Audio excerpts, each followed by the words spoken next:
জবিতে শিবির ছাত্রদল সংঘর্ষ, উত্তপ্ত ক্যাম্পাস।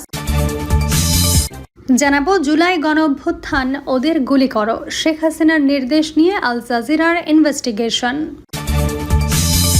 আবারও পোশাক রপ্তানিতে দ্বিতীয় বাংলাদেশ শীর্ষে। এবং সর্বশেষ জানাবো আগামী 2 দিন ভারী বৃষ্টির আভাস, 9 জেলার স্বল্পমেয়াদী বন্যার শঙ্কা। এতক্ষণ শুনছিলেন সংবাদ শিরোনাম, এবার বিস্তারিত।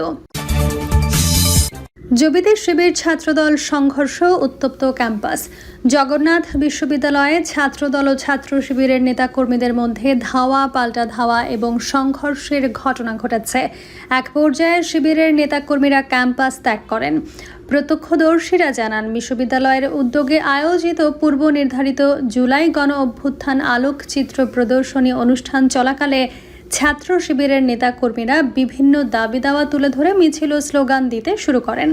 এতে অনুষ্ঠান স্থলে উত্তেজনার সৃষ্টি হয়। এক পর্যায়ে ছাত্রদলের নেতাকর্মীদের সঙ্গে ছাত্র শিবিরের বাক বিতণ্ডা শুরু হয়। এক পর্যায়ে তা ধাওয়া পাল্টা ধাওয়া এবং সংঘর্ষে রূপ নেয়। এ সময় উভয় পক্ষের নেতাকর্মীরা ক্যাম্পাসের বিভিন্ন স্থানে অবস্থান নেন। পরিস্থিতি আরও উত্তপ্ত হয়ে উঠলে দুই পক্ষের তুমুল সংঘর্ষ শুরু হয়। পরে বিশ্ববিদ্যালয় প্রশাসন ও আইন শৃঙ্খলা রক্ষাকারী বাহিনীর সদস্যরা পরিস্থিতি নিয়ন্ত্রণে আনেন।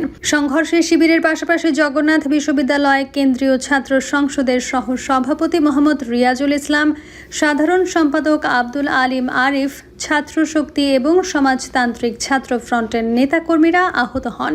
এই ঘটনার পর বিশ্ববিদ্যালয়ের গুরুত্বপূর্ণ স্থানে আইন শৃঙ্খলা রক্ষাকারী বাহিনীর সদস্যদের অবস্থান নিতে দেখা যায়।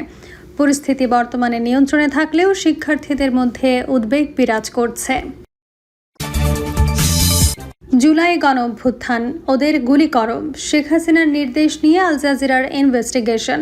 24-এর বৈষম্য বিরোধী ছাত্র আন্দোলনের শিক্ষার্থীদের ওপর প্রাণঘাতী অস্ত্র ব্যবহারের ওপেন আদেশ দিয়েছিলেন সাবেক প্রধানমন্ত্রী শেখ হাসিনা। তিনি বলেছিলেন, যেখানে তাদের পাবে গুলি করবে। আল জাজিরার হাতে আসা শেখ হাসিনার ফোনালাপের গোপন রেকর্ডে এমনটা উঠে আসে। টানা প্রায় 15 বছর বাংলাদেশ শাসন করেছেন শেখ হাসিনা। কয়েক সপ্তাহের বিক্ষোভ এবং বিক্ষোভকারীদের বিরুদ্ধে সরকারি বাহিনীগুলোর নৃশংস পদক্ষেপের পর 2024 সালের 5 আগস্ট তিনি পদত্যাগ করেন এবং ভারতে পালিয়ে যান। বাংলাদেশের আন্তর্জাতিক অপরাধ ট্রাইব্যুনালের তথ্য অনুযায়ী এই বিক্ষোভ ঘিরে আইন শৃঙ্খলা রক্ষাকারী বাহিনী 1400 জনকে হত্যা এবং 20,000-এর বেশি মানুষকে আহত করেছে। ফোনালাপ রেকর্ডিংগুলোতে কৃত্রিম বুদ্ধিমত্তা নিয়ে কোনো কারসাজি করা হয়েছে কিনা তা যাচাই করার জন্য অডিও ফরেনসিক বিশেষজ্ঞদের দিয়ে বিশ্লেষণ করিয়েছে আল জাজিরার ইনভেস্টিগেটিভ ইউনিট।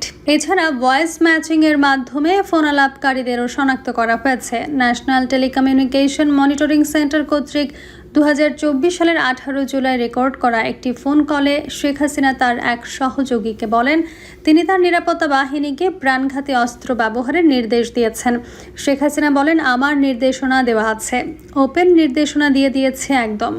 এখন লিথাল ওয়েপন্স ব্যবহার করবে, যেখানে পাবে সোজা গুলি করবে। ওইটা বলা আছে। আমি এতদিন বাধা দিয়ে রাখছিলাম, ওই যে স্টুডেন্টরা ছিল ওদের সেফটির কথা চিন্তা করে। পরে ঢাকা দক্ষিণ সিটির তৎকালীন মেয়র ও তার আত্মীয় ফজলে নূর তাপসের সঙ্গে এই ফোনালাপে বিক্ষোভ দমনে হেলিকপ্টার ব্যবহার নিয়ে কথা বলেন সাবেক এই প্রধানমন্ত্রী। ফোন রেকর্ডে তাকে বলতে শোনা যায়, যেখানে গ্যাদারিং দেখবে সেখানে ওপর থেকে করা হচ্ছে, অলরেডি শুরু হয়ে গেছে কয়েকটা জায়গায়, কিছু সরে গেছে। ওই সময় বাংলাদেশের নিরাপত্তা বাহিনী বিক্ষোভকারীদের ওপর হেলিকপ্টার থেকে গুলি করার বিষয়টি অস্বীকার করেছিল।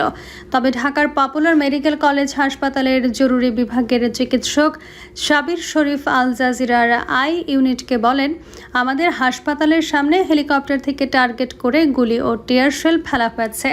চিকিৎসক সাবির শরীফ বলেন, চিকিৎসকেরা আহত বিক্ষোভকারীদের চিকিৎসা দেন, যাদের গুলির জখম ছিল অস্বাভাবিক। তিনি বলেন, এসব বুলেট হয় কাঁধ অথবা বুক দিয়ে ঢুকেছিল এবং সেগুলো শরীরের ভেতরে থেকে গিয়েছিল। আমরা ওই সময় এ ধরনের আরও রোগী পাচ্ছিলাম।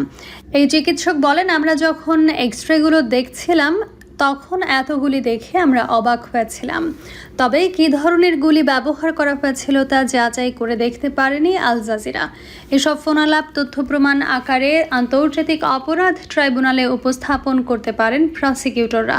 এই আদালত শেখ হাসিনা, তার মন্ত্রীদের এবং নিরাপত্তা বাহিনীর সদস্যদের বিরুদ্ধে মানবতাবিরোধী অপরাধের অভিযোগ গঠন করেছে। গত 10 জুলাই শেখ হাসিনা এবং অন্য 2 জন কর্মকর্তার বিরুদ্ধে অভিযোগ গঠন করা হয়। আগামী আগস্ট মাসে তাদের আনুষ্ঠানিক বিচার শুরুর কথা রয়েছে। শেখ হাসিনার নজরদারি নেটওয়ার্ক এনটিএমসি এসব ফোনালাপ রেকর্ড করে। এনটিএমসির বিরুদ্ধে শুধু বিরোধী লোকজনের ওপরেই নয়, এমনকি হাসিনার রাজনৈতিক মিত্রদের ওপরও গোয়েন্দাগিরি করে বলে আগেই অভিযোগ ছিল। আন্তর্জাতিক অপরাধ ট্রাইব্যুনালের চিফ প্রসিকিউটর তাজুল ইসলাম বলেন, সাবেক এই প্রধানমন্ত্রী জানতেন তার ফোনালাপ রেকর্ড করা হয়েছে। তাজুল ইসলাম বলেন, কিছু কিছু ক্ষেত্রে ফোনের অপর প্রান্ত থেকে বলা হতো, ফোনে এই বিষয়ে আমাদের কথা বলা উচিত হবে না। সাবেক প্রধানমন্ত্রীর জবাব ছিল, হ্যাঁ আমি জানি এটা রেকর্ড করা হচ্ছে, সমস্যা নেই। আন্তর্জাতিক অপরাধ ট্রাইব্যুনালের চিফ প্রসিকিউটর বলেন, তিনি অন্যের জন্য অনেক গভীর গর্ত খুঁড়েছিলেন, এখন তিনি এই গর্তে পড়েছেন। উত্তরাঞ্চলীয় শহর রংপুরে 2024 সালের 16 জুলাই বিক্ষোভে পুলিশের গুলিতে নিহত হন শিক্ষার্থী আবু সাইদ। তার মৃত্যু ওই আন্দোলনের মোড় ঘুরিয়ে দেয়। এতে সারা দেশে ক্ষোভ ছড়িয়ে পড়ে এবং বিক্ষোভ তীব্র হয়। গোপনে রেকর্ড হওয়া এক ফোনালাপে সাবেক প্রধানমন্ত্রী শেখ হাসিনার সহযোগী এবং তার বেসরকারি বিনিয়োগ ও শিল্প বিষয়ক উপদেষ্টা সালমান এফ রহমানকে আবু সাইদের ময়নাতদন্ত প্রতিবেদন হাতে পাওয়ার চেষ্টা করতে শোনা যায়। এই ফোনালাপে তিনি তৎকালীন পুলিশ মহাপরিদর্শক চৌধুরী আবদুল্লাহ আল মামুনের কাছে জেরার সুরে জানতে চেয়েছিলেন প্রতিবেদন কোন পর্যায়ে আছে। ফোনালাপে সালমান এফ রহমান বলেন, ময়নাতদন্ত প্রতিবেদন পেতে এত দেরি হচ্ছে কেন? কে লুকোচুরি খেলছে? তিনি রংপুর মেডিকেল কলেজ হাসপাতালের কথা বলছিলেন। ওই হাসপাতালে আবু সাইদের ময়নাতদন্ত করা হচ্ছিল। রংপুর মেডিকেল কলেজ হাসপাতালের চিকিৎসক রাজিবুল ইসলাম আল জাজিরাকে বলেন, একাধিক গুলির জখমের বিষয়টি বাদ দিতে পুলিশ তাকে 5 বার আবু সাইদের ময়নাতদন্ত প্রতিবেদন পরিবর্তন করতে বাধ্য করেছিল। রাজিবুল হক বলেন, তারা এমন একটি প্রতিবেদন লেখাতে চেয়েছিল যে আবু সাইদ ভাই ইট পাটকেলের আঘাতে আহত হয়ে মারা গেছেন, যদিও তিনি মারা গেছেন পুলিশের গুলিতে। আল জাজিরাকে দেওয়া লিখিত বক্তব্যে আওয়ামী লীগের একজন মুখপাত্র দাবি করেছেন, শেখ হাসিনা কখনোই প্রাণঘাতী অস্ত্র শব্দবন্ধ ব্যবহার করেননি এবং নিরাপত্তা বাহিনীকে প্রাণঘাতী শক্তি প্রয়োগে সুনির্দিষ্ট অনুমোদন দেননি। ওই মুখপাত্র বলেন, এই রেকর্ডিং হয় আলাপের খণ্ডাংশ বা বিকৃত করা হয়েছে অথবা দুটি করা হয়েছে। আবু সাইদের মৃত্যুর কারণ অনুসন্ধানে সরকারের আন্তরিক প্রচেষ্টা ছিল বলেও লিখিত বক্তব্যে দাবি করা হয়। পোশাক রপ্তানিতে দ্বিতীয় বাংলাদেশ শীর্ষকে। শিল্প খাতে নানা চ্যালেঞ্জ সত্ত্বেও তৈরি পোশাক রপ্তানিতে বিশ্বের নিজের অবস্থান ধরে রেখেছে বাংলাদেশ। মার্কিন ক্রেতারা চীন থেকে মুখ ফিরিয়ে নেওয়ার ধারাবাহিকতায় এই অবস্থান ধরে রাখা সম্ভব হয়েছে। বিশ্ব বাণিজ্য সংস্থার ওয়ার্ল্ড ট্রেড স্ট্যাটিস্টিক্যাল রিভিউ 2025 অনুযায়ী টানা পঞ্চমবারের মতো বিশ্বের দ্বিতীয় বৃহত্তম তৈরি পোশাক রপ্তানিকারক দেশ হয়েছে বাংলাদেশ। প্রতিবেদনে বলা হয়েছে, গত বছর বাংলাদেশ $38.82 বিলিয়ন তৈরি পোশাক রপ্তানি করেছে। নিকটতম প্রতিদ্বন্দ্বী ভিয়েতনামের তুলনায় এই রপ্তানি প্রায় $2 বিলিয়ন বেশি। তবে বছর ব্যবধানে বাংলাদেশের রপ্তানি বেড়েছে প্রায় 1%, যেখানে ভিয়েতনামের প্রবৃদ্ধি প্রায় 11%। US Office of Textile and অ্যাপারেলের তথ্য অনুসারে জানুয়ারি থেকে মে মাস পর্যন্ত সময়কালে যুক্তরাষ্ট্রের বাজারে বাংলাদেশের তৈরি পোশাক রপ্তানি আগের বছরের একই সময়ের তুলনায় 8.1% কমে $3.25 বিলিয়ন দাঁড়িয়েছে। তবে এই পতনের হার যুক্তরাষ্ট্রের সামগ্রিক পোশাক আমদানির বাজার সংকোচনের চেয়ে কম। দেশটির সামগ্রিক পোশাক আমদানি কমেছে 9.3%। তবে যুক্তরাষ্ট্রের বাজারে শীর্ষ সরবরাহকারী হিসেবে নিজেদের অবস্থান আরও শক্তিশালী করেছে ভিয়েতনাম। অর্থনীতিবিদ মাহফুজ কবির বলেন, ভিয়েতনাম দ্রুত এগিয়ে আসছে। পাশাপাশি ভারত, পাকিস্তান, শ্রীলঙ্কা ও কম্বোডিয়াও প্রতিযোগিতায় নিজেদের অবস্থান শক্ত করছে। তাই দ্বিতীয় অবস্থান ধরে রাখতে হলে বাংলাদেশের উৎপাদনে অটোমেশন বাড়ানোর পাশাপাশি প্রতিযোগিতা সক্ষমতা আরও জোরদার করতে হবে। বছর ব্যবধানে বৈশ্বিক পোশাক রপ্তানি কিছুটা কমলেও শীর্ষ অবস্থানে রয়েছে চীন। তালিকায় তৃতীয় স্থানে ভিয়েতনাম, চতুর্থ স্থানে ভারত এবং পঞ্চম স্থানে তুরস্ক রয়েছে। আগামী 2 দিন ভারী বৃষ্টির আভাস, 9 জেলায় স্বল্পমেয়াদী বন্যার শঙ্কা। আগামী 2 দিন দেশের উত্তরাঞ্চল, উত্তর পূর্বাঞ্চল এবং তৎসংলগ্ন উজানে ভারী থেকে অতি ভারী বৃষ্টিপাতের পূর্বাভাস থাকায় সিলেট, সুনামগঞ্জ, লালমনিরহাট, নীলফামারী, রংপুর, কুড়িগ্রাম, গাইবান্ধা, নেত্রকোনা, শেরপুর এবং ময়মনসিংহের বিভিন্ন এলাকায় স্বল্পমেয়াদী বন্যা ও নিম্নাঞ্চল প্লাবিত হওয়ার আশঙ্কা জানিয়েছে বন্যা পূর্বাভাস ও সতর্কীকরণ কেন্দ্র। পূর্বাভাসে বলা হয়েছে, বর্তমানে কুশিয়ারা নদী সিলেটের ফেঞ্চুগঞ্জ স্টেশনে বিপদসীমার ওপর দিয়ে প্রবাহিত হচ্ছে। আগামী 72 ঘন্টায় সুরমা ও কুশিয়ারা নদীর পানি আরও বাড়তে পারে।